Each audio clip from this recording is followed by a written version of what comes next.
faith works when confession and submission to God's word, God's truth. నీ విశ్వాసం ఎప్పుడు పనిచేస్తుందంటే దేవుడి యొక్క సత్యానికి నువ్వు లోబడినప్పుడు. నీలో విశ్వాసము పని చేస్తుందని నువ్వు చెప్తున్నావంటే ఏం చేయాలి? దేవుడి యొక్క సత్యానికి నువ్వు లోబడితే మాత్రమే నీ విశ్వాసం పనిచేసినట్లు. Active faith and passive faith అని ఉంటుంది. యాక్టివ్ ఫెయిత్ అంటే పనిచే క్రియల ద్వారా నీ యొక్క విశ్వాసం, నీ విశ్వాసాన్ని ఎలా చూపిస్తావు అంటే క్రియల ద్వారా నువ్వు చూపిస్తావు. ప్యాసివ్ ఫెయిత్ అంటే నువ్వు నిలబడిపోతావు ఒక దగ్గర, ప్రార్థన చేస్తావు, దేవుడి సమయంలో దేవుడు దిగి వచ్చి దేవుడు చేస్తాడు, నేను ఒక్క అడుగు కూడా నేను ముందుకు వేయను, ఆయన వచ్చి చేసిన వరకు నేను ఇక్కడ నుండి కదలను అని కొంతమంది ఉంటారు.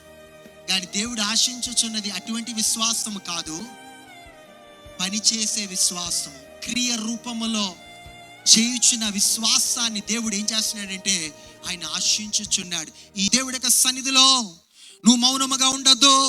దేవుడి యొక్క సన్నిధిలో నువ్వు విశ్వాసముతో నువ్వు పలకాలి. విశ్వాసముతో కొన్ని మాటలు నువ్వు చెప్పుచుండగా ఆ విశ్వాసమైన మాటల ద్వారా దేవుడు నీ జీవితంలో దేవుడు గొప్ప కార్యములను జరిగిస్తాడు. నువ్వేం పలుకుతావో అది నీ జీవితంలో ఆయన చేస్తాడు.